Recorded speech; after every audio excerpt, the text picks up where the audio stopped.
할렐루야. 좋은 새벽입니다. 오늘 욥기 마지막 장 말씀을 좀 보겠습니다.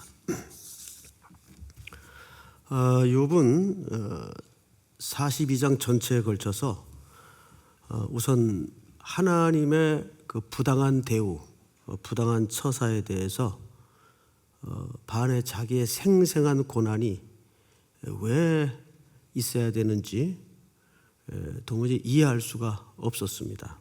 그래서 욥은 결국 그 하나님에 대한 그 이해가 모순에 빠지게 되죠. 그 생생한 고난 앞에 하나님은 한마디 대답도 없으시고, 그러다 보니까 욥의 신앙 전반에 걸쳐서 뒤틀림이 생기기 시작합니다. 하나님에 대한 모순 앞에 직면하게 되죠. 그래서 욥은 그 유명한 구절이죠. 23장 10절에 보니까 하나님은 나의 바람걸음 옮기는 것을 다 할 수 있을 터이니 나를 시험해 보시면 내게 흠이 없다는 것을 아실 수 있으련만.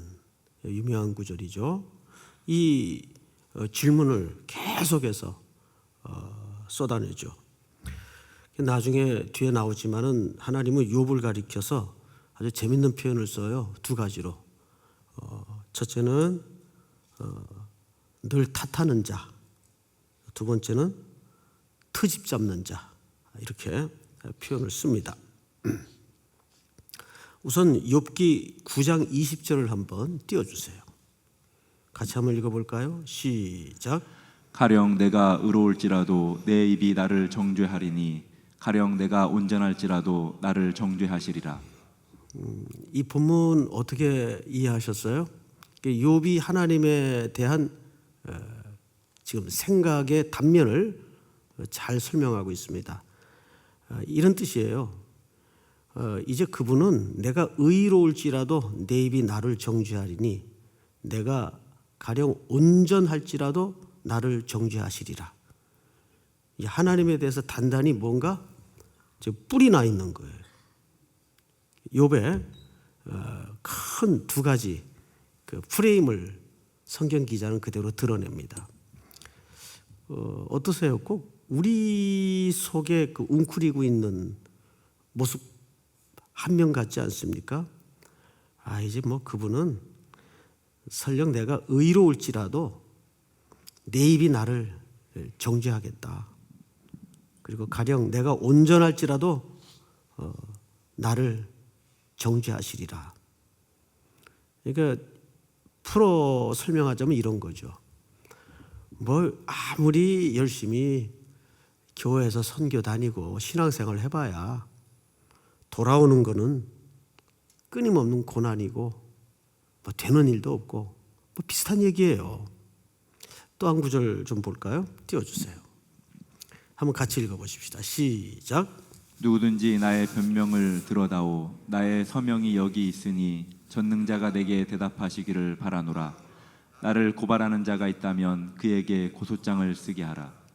이것도 욥의 마음속에 담겨있는 한켠에 하나님에 대한 자기 생각의 모순인 줄 모른 채 드러내고 있는 겁니다. 누구든지 나의 변명을 들어다오 나의 서명이 여기 있으니 전능자가 내게 대답하시기를 바라노라. 나를 고발하는 자가 있다면 그에게 고소장을 쓰게 하라. 그러니까 이 말 속에는 어떤 의미가 담겨 있는가 하면 욥의 신앙의 체계는 지금 상급과 형벌이라는 프레임에 가두어져 있어요. 내가 이 정도 했으면 하나님 나한테 뭐 조금 국물이라도 주실 만한데 내가 얼마나 지난 세월 저 나름 다른 사람에 비해서 열심히 살아냈고 새벽 예배 한 번 빠진 적 없고 그런 얘기예요. 그리고 옆에 있는 사람들한테 다 물어봐라 그 말이에요. 이게 이제 욥의 그 신앙 인식 속에 담겨 있는 큰 체계입니다. 우리 그걸 프레임이라고 하죠. 프레임. 하나의 욥의 신앙이 지금까지 형성해온 그 율법적 체계라고 해야 될까요? 우리 한국 사람에게도 이런 요소가 굉장히 짙어요. 징벌 신앙이 있죠. 권선징악이라는 이 스토리에 익숙하다 보니까 상급과 형벌이라는 체계 속에서 하나님을 이해할 때가 굉장히 많아요. 욥도 역시 사람인지라 그런 체계 속에 신앙을 쌓아왔어요. 주변에도 보면 정말 엉뚱한 사람들은 잘 먹고 잘 살아요. 그런데 세상에서 그지없이 성실하고 반듯한 사람들은 더 손해보고 더 고생하는 것 같고 그런단 말이에요. 그럴 때 우리 마음속에도 이런 하나님은 공정한 기준으로 우리를 대하지 않는구나. 또 하나는 상급과 형벌이라는 그 프레임에 갇혀서 하나님을 계속 이해를 갖고 있다는 단면이 오늘 이 두 구절 속에서 드러나고 있는 거예요. 우리 본문 두 개를 다시 한번 볼까요? 9장을 한번 띄워주세요. 이건 욥의 신학 또 우리 인간의 단면을 드러내는 굉장히 중요한 두 개의 프레임이에요. 다시 한번 읽어보십시다. 시작. 가령 내가 의로울지라도 내 입이 나를 정죄하리니 가령 내가 온전할지라도 나를 정죄하시리라. 뭐 이렇게 살아봐야 뭐 별 소용 없더라. 이제 불만이 지금 있는 거예요. 또 31장 시작. 누구든지 나의 변명을 들어다오 나의 서명이 여기 있으니 전능자가 내게 대답하시기를 바라노라. 나를 고발하는 자가 있다면 그에게 고소장을 쓰게 하라. 이 뉘앙스가 이런 겁니다. 난 자신 있다 정말. 정말 우리가 봐도 그럴 만해요. 욥의 삶을 들여다보면 난 자신 있다. 내가 서명할게. 그리고 내 이 불만에 대해서 고소할 자 있으면 고소하라 그래라. 나 하나님 앞에 할 만큼 했고 살 만큼 살았다. 눈 붙일 겨를 없이 꼭 무슨 야곱 같은 속내가 여기서 엿보입니다. 자, 우리는 그래서 이제 그럼에도 불구하고 이 욥기를 쭉 길게 읽어보면 하나님이 이런 방구 대꾸가 없어요.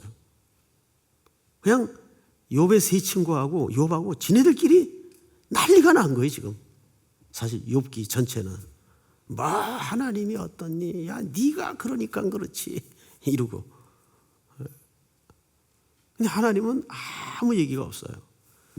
그리고 이제 하나님이 드디어 툭 입을 여는 게 38장부터예요. 이건 오늘 새벽에 우리가 살펴볼 만큼 이렇게 간단한 본문이 아니기 때문에 제가 이렇게 스케치로 말씀을 드리자면 이런 겁니다. 하나님은 38장서부터 이제 하나님의 마음과 인간에 대한 하나님의 태도에 대해 설명을 하기 시작해요. 근데 참 재밌는 느낌이 하나 있어요. 지금까지 욥이 뭐 굉장하게 격렬하게 쏟아냈어요. 오죽했으면 트집 잡는 자, 투덜거리는 사람 이렇게 하나님께서 친히 말씀하실 정도로. 그러면 38장에 오랜만에 입을 열고 운을 떼셨으면 야 그건 그게 아니고 이건 이런 거다 라든지 또 그런 격렬한 욥의 어떤 하나님에 대한 몰 이해에 대해서 네가 오해했다. 야, 그런 게 아니야.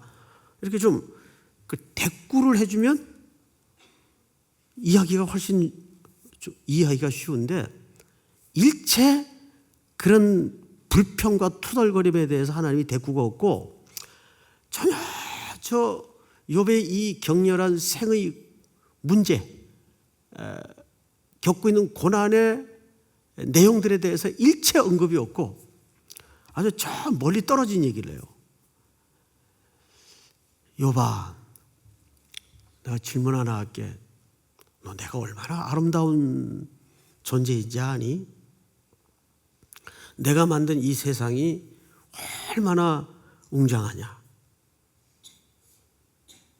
그게 이제 7, 8가지 질문으로 쭉 38장서부터 풀어지는데 이 전혀 욥이 지금까지 막 앵앵거리는 그 투하고는 전혀 딴 얘기인 듯한 이야기를 하시는 거예요. 예를 들면 그분의 영광, 그분의 영광의 광휘, 그리고 그분의 아름다움, 또 그 밑에 쭉 그걸 설명하기 위해서 사실은 하나님의 그 창조의 솜씨에 대해서 설명을 쫙 해요. 지금 38장에 이르기까지 그 욥이 앵앵거리고 격렬하게 쏟아냈던 그 자질구레한 삶의 문제에 대한 응답이나 설명이 전혀 없어요. 그런데 그 하나님의 자기 소개와 그 창조와 그 영광과 영광의 그 빛, 광휘스러움에 대해서 욥이 듣다가 욥이 한마디를 못합니다. 그러니까 숨이 턱턱 막히는 듯한 느낌을 받았던 것 같아요. 그리고 갑자기 욥이 42장에 넘어오면서 이거 오늘 욥기 전권을 지금 한꺼번에 스케치해 주는 거예요. 42장 넘어오면서 욥이 갑자기 태도가 달라져요. 겸손해집니다. 이게 오늘 본문이에요. 1절을 볼까요? 1절 이렇게 돼 있어요. 욥이 여호와께 대답하여 이르되 주께서는 못하실 일이 없사오며 무슨 계획이든지 못 이루실 것이 없는 줄 이제 알겠다 그 말이에요. 그러니까 잘 보세요. 욥이 자기 나름 갖고 있던 그런 징벌 신앙에 대해서 권선징악의 신앙에 대해서 하나님에 대한 오해에 대해서 프레임이 달라진 거예요 지금. 내가 그분이 지으신 피조물에 불과했구나. 그분은 나의 어떤 분이시구나? 창조주이시구나. 그러면서 욥이 갑자기 태도가 공손해져 가지고 소위 말하면 하나님에 대해서 인터뷰로 들어가요. 인터뷰. 누구십니까? 당신 앞에 나는 어떤 존재입니까? 이게 막 앵앵거리고 쏟아내던 투하고 전혀 지금 모습이 달라지는 거예요. 그 성경을 보시면 3절 다 같이 읽겠습니다. 3절 시작. 무지한 말로 이치를 가리는 자가 누구니까? 나는 깨닫지도 못할 일을 말하였고 스스로 알 수도 없고 헤아리기도 어려운 일을 말하였나이다. 이거를 제가 표준 세번역 성경으로 한번 읽어드릴 테니까 들어보세요. 잘 알지도 못하면서 감히 주님의 뜻을 흐려놓으려 한 자가 바로 접니다. 깨닫지도 못하면서 함부로 말을 하였습니다. 제가 알기에는 너무나 신기한 일들이었습니다. 그러니까 이게 뭐냐면 자기가 지금까지 하나님 앞에 두 가지 프레임에 갇혀서 앵앵거리고 나름 잘 살아냈다고 징징거리고 했던 것들이 하나님의 질문 앞에서 새롭게 열어진 신앙의 전선이 뭐냐면 그런 자기가 신기했다 그 말이에요. 저는 알지도 못하고 그랬네요 하나님. 그 뜻이에요. 그러니까 첫 번째 띄워주세요. 첫 번째 기도라는 영역에 이런 영역이 있어요. 같이 한번 읽어볼까요? 기도는 시작. 기도는 말씀에 대한 대답이다. 네. 기도라는 건 뭐냐 하면 하나님의 말씀을 듣다가 읽다가 깨닫다가 그 하나님의 말씀에 대한 대답이 기도의 영역 속에 있어야 돼요. 지금 욥이 뭐 하는 거죠? 42장 1절에서 하나님의 말씀에 대한 대답을 하는 거예요. 대답을.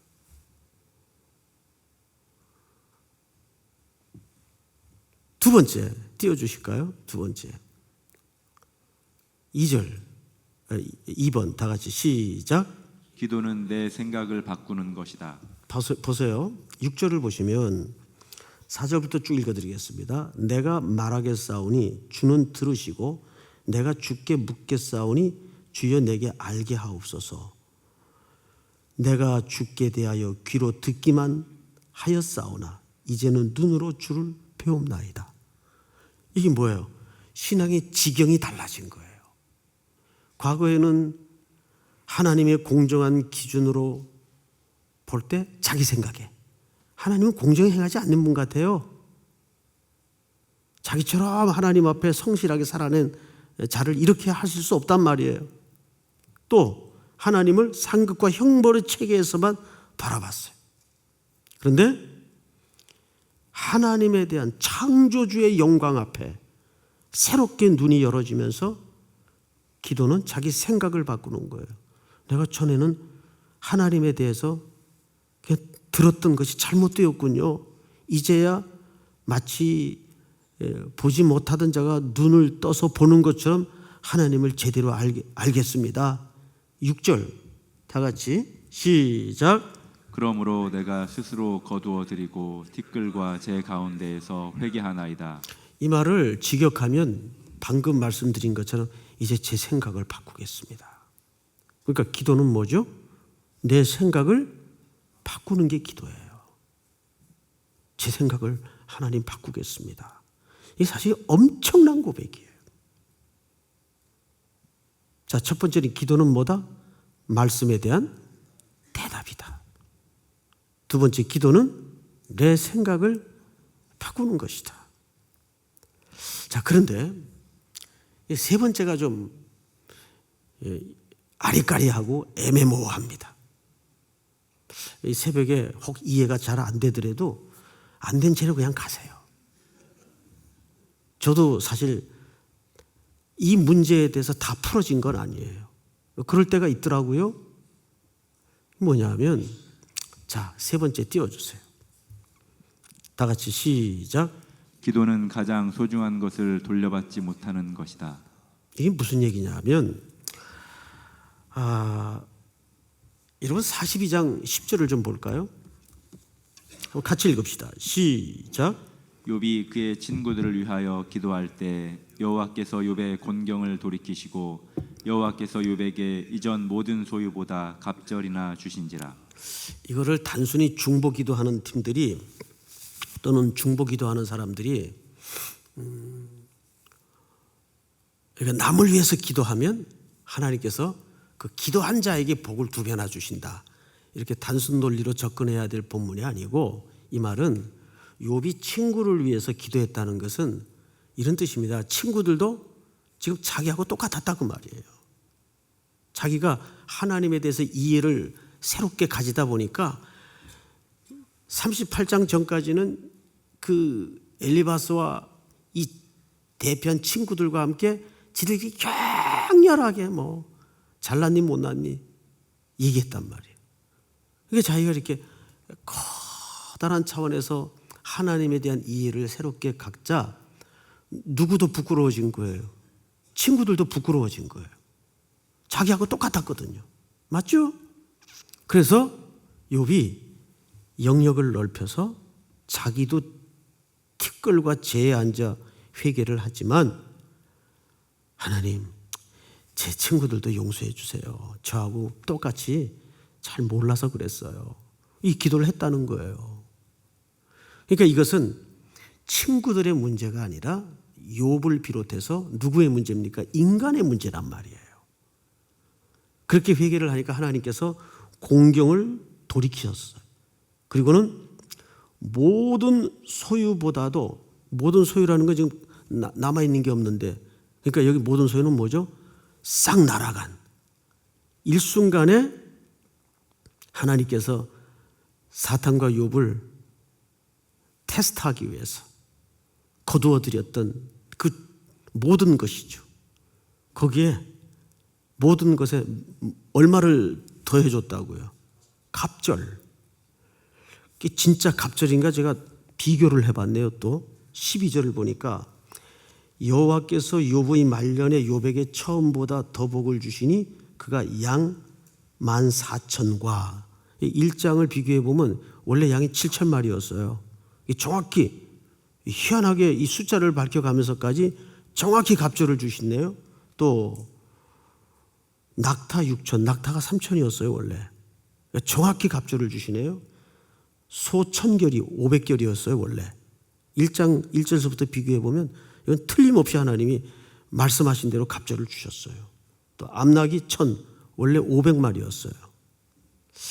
그런데 13절에 보니까 아들 7과 딸 3을 두었으며 이렇게 돼 있어요.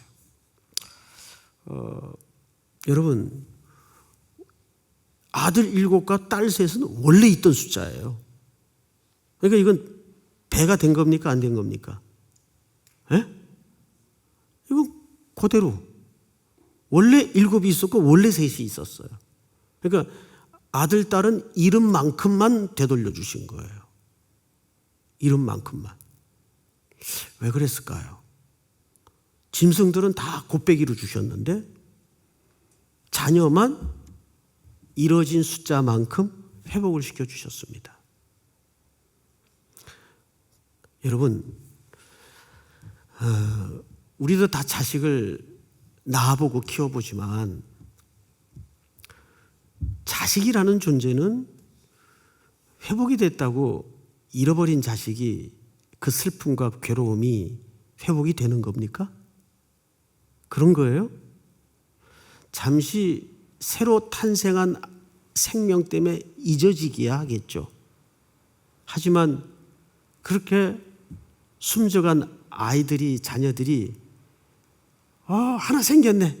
이제 과거 없어진 애들은 끝. 생각도 안 나. 그런 거예요? 그건 아니잖아요. 또 그럴 수는 없는 거잖아요. 사실 욥에게는 뭐가 남았어요? 그 잃어버린 생명을 되돌릴 수 없는 괴로움이 남은 거예요. 그렇죠, 여러분? 세 번째를 다시 보세요. 세 번째, 기도는 가장 소중한 것을 돌려받지 못하는 것이다. 여기 가장 소중한 것이라는 것은 앗아간 자녀들의 생명을 얘기합니다. 어디 소가 수천 마리, 수만 마리 있은들 그 내 자식의 생명을 대신할 수 있겠습니까?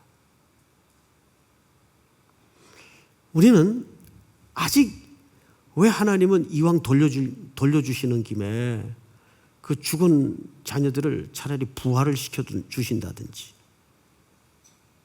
할 텐데 그냥 그 잃어버린 아이들의 슬픔은 욥의 가슴에 그냥 남는 거예요. 그러면서 저는 어렴풋이나마 욥기 전체에 깔려있는 신학의 대주제처럼 이 슬픔과 괴로움은 사실 슬픔과 괴로움이 아니라 훗날 하나님께서 그 아들 예수 그리스도를 이 땅에 보내셔서 하나님도 아들을 이루시잖아요. 그것을 어렴풋이나마 유추시키기 위한 신학적인 배려가 아니겠는가. 결국 우리는 그 하나님의 독자를 이 땅에 내어주심으로써 그 생명들을 돌려받지 않습니까? 그래서 이 마지막 욥기 42장에서는 우리는 하나님이 장차 아들 예수 그리스도를 이루심으로써, 내어주심으로써 죽어 마땅하고 죽어 싼, 죽는 것이 하나님의 공의 아닙니까? 우리에게는. 그것이 우리에게 진정 회복될 수 있는 길을 이렇게 열어놓으신다고 믿습니다. 그러니까 우리 인생 속에 끝까지 해결되지 않는, 끝까지 되돌려지지 않는 어떤 슬픔과 괴로움이 분명히 있어요. 근데 항상 하나님의 이 세상의 경영을 그 끝까지 되돌려지지 않고 회복되지 않는 괴로움과 슬픔 속에서 인간이 바라봐야 될 길을 보게 만든다는 거죠. 그 길은 그리스도의 십자가예요. 하나님께서 욥처럼 아들을 대신 내어놓음으로써 하나님도 그 십자가는 가장 하나님에게 참혹한 시간이고 참혹한 일이었어요. 아들을 잃어버리는 일이었어요. 그러면서 우리를 다시 온전히 회복시키고 살리지 않습니까? 오늘 우리 인생의 이 세 가지 마지막 정리하고 한번 기도하도록 하겠습니다. 첫째, 띄워주세요. 기도는 말씀에 대한 뭐다? 대답이다. 대답이다. 두 번째, 기도는 내 생각을 바꾸는 것이다. 세 번째, 기도는 가장 소중한 것을 돌려받지 못하는 것이다. 눈물 속에, 괴로움 속에 하나님은 누구의 마음을 늘 감춰놓죠? 하나님의 마음을 감춰놔요. 그래서 한나가 나는 마음이 슬픈 여자라. 그 슬픔 속에 오롯이 하나님의 마음을 감춰놨더라고요. 보니까 하나님도 그 말씀이 끊어진 세상에 놀랍게도 하나님의 슬픔을 감춰놨더라고요. 오늘도 우리에게 남겨진 슬픔, 되돌리지 못하는 괴로움 속에서 하나님의 마음을 발견하는 우리 3일의 성도들이 될 수 있기를 축복합니다. 우리 오늘 목요일입니다. 또 많은 제자반 클래스가 오픈되는 날인데 오늘 이 말씀 세 가지 붙들고 한번 주여 부른 다음에 통성으로 기도하시다가 일어서시기 바랍니다. 다 같이 기도하겠습니다. 주여, 하나님 은혜를 감사합니다. 오늘도 주신 말씀 앞에 우리를 불러 세워주시고 주 앞에 서게